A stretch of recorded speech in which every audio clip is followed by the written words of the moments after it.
маросими эстафетаи машъали бозиҳо 8 сентябр дар кӯли сихӯи шаҳри ҳанчжоуи музофоти чжэцзян оғоз шуд. Нахустин шуда машъалро шиновар қаҳрамони бозиҳои олимпӣ Лю Сюцзэцюан ба даст гирифт. Эстафетаи машъали бозиҳои тобистонаи осиёӣ дар 11 шаҳри музофоти чжэцзян то 20 сентябр идома хоҳад кард.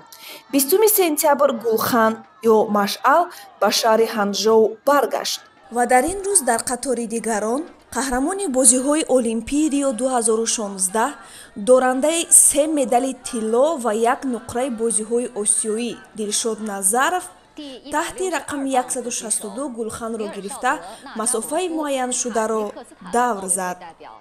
Миёни намояндагони 45 кишвари қорра Дилшод Назаров ягона муаррифгари Тоҷикистон дар эстафетаи машъали бозиҳои осиёӣ ба ҳисоб меравад.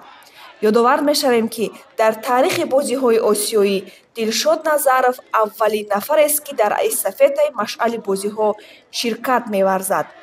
Ба ҳамин тартиб ҳамарӯза қаҳрамонону ҷоизадорони бозиҳои олимпӣ ва ҷаҳон дар масофаи муайяншуда гулханро давр мезанонанд. Эстафета дар маросими кушодашавии 19-умин бозиҳои осиёӣ ба анҷом мерасад.